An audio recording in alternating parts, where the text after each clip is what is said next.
Hello friend, कैसे हैं आप सब। उम्मीद है कि आप सब अच्छे हैं। आप लोग की तैयारी अच्छी चलिए ठीक है दोस्तों। आज हम बीपीएससी का प्रैक्टिस सेट नंबर 7 आप लोग साथ डिस्कस करने वाले हैं। उम्मीद करते हैं कि सेट नंबर 7 आप लोग को बेहद पसंद आएगा। और जो फ्रेंड चैनल पर पहली बार विजिट करते हैं चैनल को सब्सक्राइब कर लीजिए और साथ में बेल आइकन को प्रेस करना नहीं भूलिए, ठीक है। और साथ ही साथ आप लोग कल से स्टार्ट प्लेटफॉर्म पर आपको मिलेगा प्लेटफॉर्म प्रकाशन का विज्ञान का क्लास 9 to 10 के लिए, और उसके बाद केन पब्लिकेशन का आपका विज्ञान का 6 to 8 के लिए, याद रखिएगा। चलिए तो वीडियो को लाइक कीजिएगा। जो फ्रेंड चैनल में पहली बार विजिट कर रहे हैं तो चैनल को सब्सक्राइब करिए, साथ में बेल आइकन को प्रेस करना नहीं भूलिए। तो स्टार्ट करते हैं हम लोग। क्वेश्चन नंबर यहाँ पर फर्स्ट, चलिए रहा क्वेश्चन नंबर आपका फर्स्ट जो स्क्रीन पे दिख रहा है। कहता है कि दुर्गा ने अपनी बड़ी बेटी के लिए इतना मीटर कपड़ा, छोटी बेटी के लिए इतना मीटर कपड़ा खरीदा। उसने अपनी बेटियों के लिए कुल कितना कपड़ा खरीदा। तो बिल्कुल इजी प्रश्न, बस दोनों को ऐड कर दीजिए। तो यहाँ पर राइट आंसर आपका 2 है, यानी 12 मीटर इसका राइट आंसर हो जाएगा। चलिए आपका दे रखा है रीजनिंग का प्रश्न दे रखा है। उस संख्या का चयन कीजिए जो निम्नलिखित श्रेणी में प्रश्न चिन्ह के स्थान पर आ सकती है। तो यहाँ पर देखिए, ये 3 का क्यूब है, उसके बाद 6 का क्यूब है, उसके बाद 9 का क्यूब है।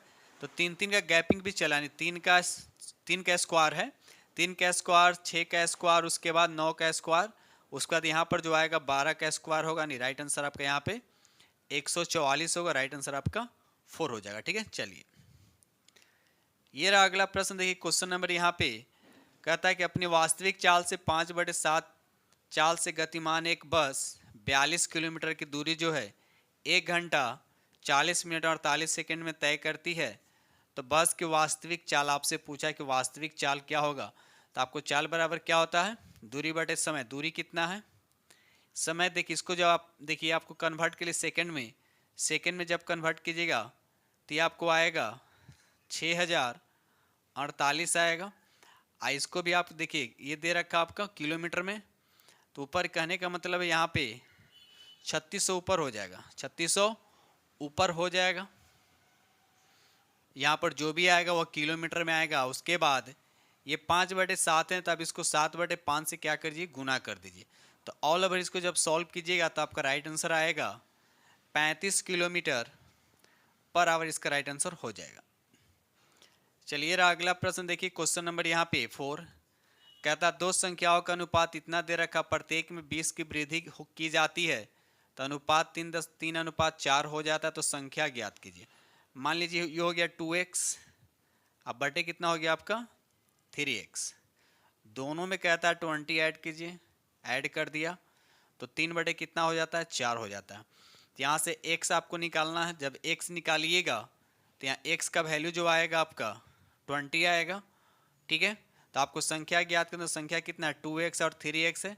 तो 20 को यहाँ 2 से मल्टीप्लाई तो कितना हो जाएगा 40, और 3 से मल्टीप्लाई 6, यानी 40 और 60 राइट आंसर होगा, यानी ऑप्शन आपका 4 हो जाएगा, ठीक है। चलिए ये रहा अगला प्रश्न। कहता है भागा और गुना को आपस में बदलना है। 2 और 1 को आपस में बदलने पर निम्नलिखित का कौन सा समीकरण संतुष्ट हो जाएगा। तो ये तो आपको सबको सॉल्व करना पड़ेगा, ठीक है। तो यहाँ पर राइट आंसर आपका 2 हो जाएगा, यानी 5 का राइट आंसर आपका 2 हो जाएगा, यानी 3। और यहाँ पर भाग के जगह क्या करना है, गुना करना है। 1 के जगह पे क्या लिखना है, 2 लिखना है। तो 2 से गुना, फिर प्लस 3। यहाँ पर गुना है तो यहाँ पर क्या करेंगे, यहाँ पर गुना है तो क्या करेंगे, भागा करेंगे। भागा उसके बाद यहाँ पर क्या आएगा 3 हो जाएगा, और यहाँ पर क्या हो जाएगा 1 हो जाएगा, माइनस का 1। तो 3 दूना 6, 3 में 3 से भाग करें तो कितना 1 आएगा, 6 1 7, और 7 में से 1 को माइनस करें तो राइट आंसर आपका 6 हो जाए, ऑप्शन 2 आपका राइट आंसर हो जाएगा। क्वेश्चन नंबर यहाँ पर 6 कहता है कि कटक निम्नलिखित में से किस प्रख्यात हस्ती से संबंधित है। तो यहाँ पर राइट आंसर आपका पहला ही हो जाएगा, सुभाष चंद्र बोस इसका राइट आंसर हो जाएगा। सुभाष चंद्र बोस का जन्म कहाँ हुआ था, याद रखिए कटन उड़ीसा में। कब हुआ था, 23 जनवरी 1897 को, याद रखिए 23 जनवरी 1897 को, ठीक है। चलिए बढ़ते हम लोग अगले प्रश्न की तरफ।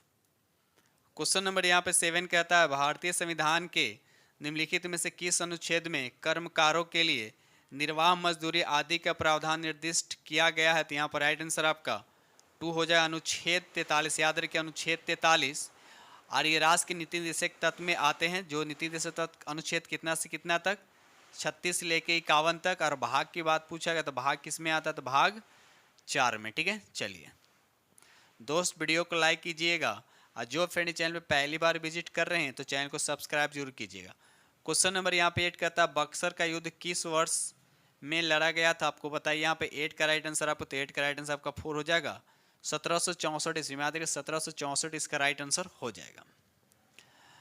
क्वेश्चन नंबर यहाँ पे 9 कहता है कि आंतरिक ऊर्जा को विद्युत ऊर्जा में रूपांतरित करने वाले उपकरण का उपयोग किया था, किसका उपयोग किया था। यहाँ पर राइट आंसर आपका 3 हो जाएगा डायनेमो, जिसको जनरेटर कहा जाता है। इसका काम क्या है, यांत्रिक ऊर्जा को विद्युत ऊर्जा में यानी मैकेनिकल एनर्जी को इलेक्ट्रिकल एनर्जी में क्या करता है, कन्वर्ट करता है। उसी तरह से ठीक इसका उल्टा कौन है, मोटर है। मोटर का काम क्या है, ये इलेक्ट्रिकल एनर्जी को मैकेनिकल एनर्जी में कन्वर्ट करता है। ठीक है, चलिए क्वेश्चन नंबर यहाँ पे 10 कहता है समन्वयी धर्म दीन ए इलाही का, जिसका अर्थ होता है ईश्वर का धर्म के संस्थापना किसके द्वारा, स्थापना किसके द्वारा किया गया। तो यहाँ पर राइट आंसर आपका हो जाएगा अकबर के द्वारा किया गया। और कब किया है याद रखिएगा 1582 ईस्वी में। याद रखिए 1582 इसका राइट आंसर हो जाएगा। बढ़ते हम लोग अगले प्रश्न की तरफ। क्वेश्चन नंबर यहाँ पे 11 कहता है विश्व की तीसरी सबसे लंबी नदी कौन सी, तीसरी पूछा जा रहा। ठीक है, बताइए यहाँ पर तीसरी लंबी नदी कौन सी है। तो यहाँ पर राइट आंसर आपका फर्स्ट हो जाएगा यांगत्जी जो है तीसरी लंबी नदी, यानी पहला कौन होगा, तो नील नदी जो है विश्व की सबसे लंबी नदी। इसकी लंबाई कितना है 6690 किलोमीटर, याद रखिएगा। चलिए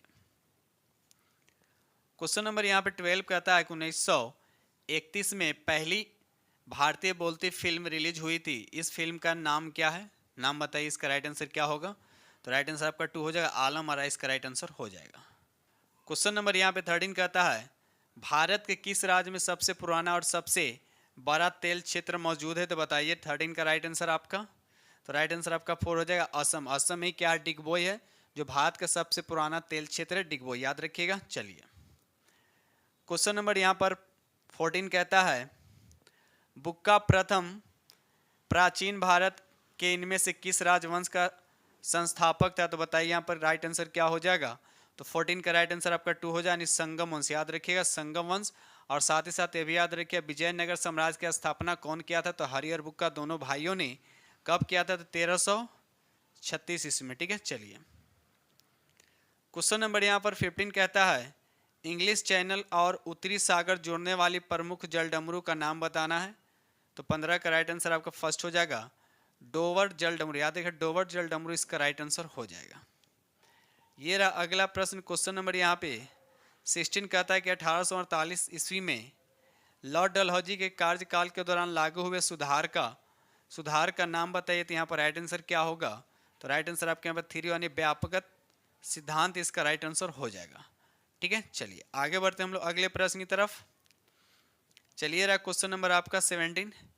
क्वेश्चन नंबर 17 कहता है निम्नलिखित में से कौन सा पौधों में होने वाले कवक रोग नहीं ये आपको बताना है। तो यहाँ पर राइट आंसर आपका 2 हो जाएगा साइट्रस कैकर जो है ये कवक रोग नहीं, याद रखिए साइट्रस कैकर ये कवक रोग नहीं बल्कि जीवाणु के कारण होने वाला रोग है, याद रखिएगा। ठीक है, चलिए क्वेश्चन नंबर यहाँ पर 18 कहता है कि नासा का पूर्ण रूप आपको बताना, इसका पूरा नाम क्या होता है। तो यहाँ पहला ही ऑप्शन हो जाएगा national aeronautic and space administration, इसका राइट आंसर हो जाएगा। आगे बढ़ते हम लोग अगले प्रश्न की तरफ। क्वेश्चन नंबर यहाँ पे 19 कहता है किस पशु को भारत का राष्ट्रीय धरोहर पशु घोषित किया गया। तो यहाँ पर राइट आंसर आपका 2 हो जाए, हाथी इसका राइट आंसर हो, याद रखिएगा हाथी इसका राइट आंसर हो जाएगा। ऐसे घोषित कब किया गया था, तो याद रखिएगा 22 अक्टूबर 2010 को, याद रखिएगा। चलिए आगे बढ़ते हम लोग अगले प्रश्न की तरफ। क्वेश्चन नंबर यहाँ पे 20 कहता है कि प्रकाश संश्लेषण की दर किस रंग में सबसे अधिक होता है, आपसे पूछा किस रंग में सबसे अधिक होता है। तो यहाँ पर राइट आंसर आपका 3 हो जाएगा लाल रंग में क्या होता है सबसे अधिक होता है, याद रखिए लाल रंग में सबसे अधिक होता है। और कमेंट्स में बताइए कि सबसे कम किस रंग में होता है। ठीक है, चलिए क्वेश्चन नंबर यहाँ पे 21 कहता है एक्सरे की खोज किसने की थी, एक्सरे की खोज किसने की थी। तो इसका राइट आंसर का पहला हो जाएगा डब्ल्यू रोएंटजन, याद रखिएगा एक्सरे की खोज की है। ठीक है, चलिए क्वेश्चन नंबर यहाँ पे 22 कहता है भारतीय पुरातत्व सर्वेक्षण का मुख्यालय कहाँ स्थित है। तो इसका राइट आंसर आपका 2 हो जाएगा ये नई दिल्ली में स्थित है, याद रखिए नई दिल्ली इसका राइट आंसर हो जाएगा। क्वेश्चन नंबर 23 कहता है भारतीय रिजर्व बैंक की स्थापना कब की गई थी? तो 1935 में। ऑप्शन किस में है? हाँ, ऑप्शन 4 आपका हो जाएगा। 1935 में किया गया था, यानी 1 अप्रैल 1935। तो राइट आंसर आपका यहाँ पर 4 हो जाएगा। ठीक है, यानी 23 का राइट आंसर आपका 4 हो जाएगा। क्वेश्चन नंबर यहाँ पे 24 कहता है कि बंगाली साहित्यकार रविंद्रनाथ टैगोर वर्ष में गीतांजलि नामक कविता संग्रह के लिए उससे साहित्य का नोबेल पुरस्कार जीतने वाले पहले भारतीय बने थे। तो आपको बताना इनको कब दिया गया था। तो यहाँ पर राइट आंसर आपका 2 हो जाएगा, 1913। याद है, 1913 इसका राइट आंसर हो जाएगा। क्वेश्चन नंबर यहाँ पे 25 कहता है जिन तत्वों में धातु और धातु के बीच के मध्यवर्ती गुण होते हैं उन्हें उपधातु कहा जाता है। तो निम्नलिखित में किस उपधातु के रूप में जाना जाता है? तो यहाँ पर राइट आंसर आपका 4, जर्मेनियम जो है आपका उपधातु है। तो राइट आंसर आपके यहाँ पे 4 हो जाएगा। क्वेश्चन नंबर यहाँ पे 26 कहता है कि अशोक तर्क सिद्ध रूप से प्रारंभिक भारत के सबसे प्रसिद्ध शासक थे जिसने कलिंग पर विजय प्राप्त की। वे आपको बताने वे पोते थे। तो आपको बताना किनके वह पोते थे, पोता पूछा गया। ठीक है, तो बताइए यहाँ पर राइट आंसर। राइट आंसर आपका 2 हो जाएगा, चंद्रगुप्त मौर्य इसका राइट आंसर हो जाएगा। क्वेश्चन नंबर यहाँ पे 27 कहता है कि संगीत नृत्य एवं नाटक की राष्ट्रीय अकादमी संगीत नाटक अकादमी भारत गणराज्य द्वारा स्थापित पहली राष्ट्रीय कला अकादमी थी। यह अकादमी आपको बताना है कि स्थित है, कहाँ स्थित है। तो इसका राइट आंसर आपका 3 हो जाएगा, यानी ये नई दिल्ली में। कहाँ है? तो नई दिल्ली इसका राइट आंसर हो जाएगा। क्वेश्चन नंबर यहाँ पे 28 कहता है, देखिए यहाँ पर स्वाइन फ्लू लिखा हुआ, एक होता है बर्ड फ्लू। ठीक है, तो स्वाइन फ्लू कहता है निम्नलिखित में से किसके द्वारा फैलता है? तो याद रखिए ये वायरस के द्वारा फैलता है। इस वायरस का नाम क्या है? स्वाइन फ्लू का H1, याद रखिएगा हमेशा के लिए H1 है और N1। एक होता है बर्ड फ्लू, तो बर्ड फ्लू के लिए क्या होता है? तो H5 होता है और N1 होता है। याद रखिए बर्ड फ्लू का होता है वायरस का नाम, आइए स्वाइन फ्लू का वायरस का नाम याद रखिएगा। क्वेश्चन नंबर यहाँ पर बताइए आपको, ठीक है, क्या कहता है कि निम्नलिखित भारतीय राष्ट्रपति के नामों को उनके कार्यकाल के अनुसार अवरोही क्रम में व्यवस्थित करना है। क्या करना है आपको? अवरोही क्रम में व्यवस्थित करना है।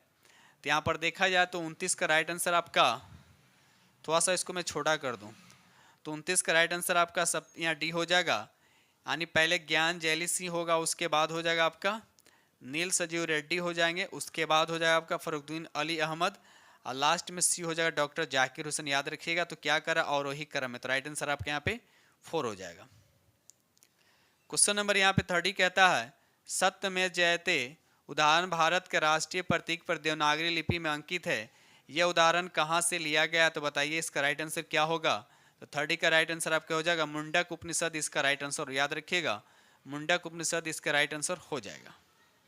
क्वेश्चन नंबर यहाँ पे 31 कहता है भारतीय संविधान के किस अनुच्छेद में यह प्रावधान किया गया कि राष्ट्रपति की सहायता करने और उसके सलाह लेने के लिए प्रधानमंत्री की अध्यक्षता वाली एक मंत्रिपरिषद होगी जिसकी सहायता के अनुसार राष्ट्रपति अपने कार्य को निर्वाह करेंगे। तो बताना किस अनुच्छेद के तहत? अनुच्छेद 74 के 1, यानी राइट आंसर आपके यहाँ पे 3 हो जाएगा, यानी 31 का राइट आंसर आपका 3 हो जाएगा। ठीक है, चलिए क्वेश्चन नंबर यहाँ पर आपको बताने हैं काल अनुक्रम के अकॉर्डिंग यहाँ पर सजाना है आपको। बताइए यहाँ पे 34 का राइट आंसर क्या होगा?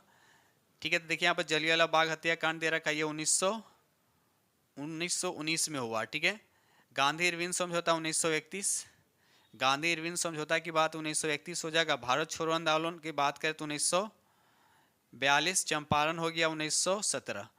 तो देखिए उस सबसे पहले कौन होगा? तो चंपारण, यानी ई तो सब में दे रखा है। तो ई के बाद कौन आएगा? ई के बाद आएगा आपका ए आएगा जलियांवाला बाग, यानी ई के बाद ए आएगा। तो ये 2 ऑप्शन में दे रखा है। उसके बाद बी आएगा कि सी आएगा? तो असहयोग आंदोलन 1921 के आस बोल सकते हैं, 20 बोल सकते हैं। ठीक है, तो यहाँ पर बी आएगा कि सी आएगा? तो जाहिर सी बात है कि बी आएगा। ठीक है, तो यानी ई ए बी। तो राइट आंसर आपके यहाँ पे 2 पे जा रहा है। ठीक है, बाकी मिला लीजिएगा। चलिए आगे बढ़ते हम लोग।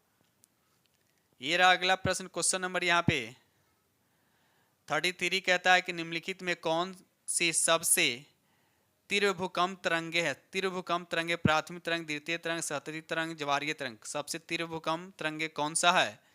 तो 33 का राइट आंसर आपका पहला हो जाएगा प्राथमिक तरंग, इसका राइट आंसर हो जाएगा। याद रखिए प्राथमिक तरंग जो है इसका राइट आंसर हो जाएगा। क्वेश्चन नंबर यहाँ पर 54 कहता है किसी पिंड पर लगाए गए बल द्वारा किया गया कार्य पिंड द्वारा बल का दिशा में तय की दूरी और लगाए गए बल की मात्रा के गुणनफल के बराबर होता है तो निम्नलिखित में से कौन सा कार्य नहीं आपको बताना है, इसमें कौन सा कार्य यानी समझिए कार्य का मात्रा कौन नहीं है। तो कार्य का मात्रा न्यूटन मीटर भी होता है, जूल भी होता है, किलोग्राम मीटर पर सेकेंड ये आपका नहीं होगा, यानी 35 का 34 का राइट आंसर आपका ये हो जाएगा, ये मात्रक नहीं होगा। ठीक है, ये किसका मात्रक है, तो ये बल का मात्रक है। किसका है, तो ये बल का मात्रक है, बाकी ये भी सही है। तो राइट आंसर आपका यहाँ पे 1 होगा, यानी 34 का राइट आंसर आपका फर्स्ट हो जाएगा। क्वेश्चन नंबर 35 का था, भारत की पहली सेमी हाई स्पीड रेलगाड़ी वंदे भारत एक्सप्रेस को प्रधानमंत्री नरेंद्र मोदी ने कब हरी झंडी दिखाई थी, तो इसका राइट आंसर आपका फर्स्ट हो जाएगा 15 फरवरी 2019 को। याद रखिए 15 फरवरी 2019 इसका राइट आंसर हो जाएगा।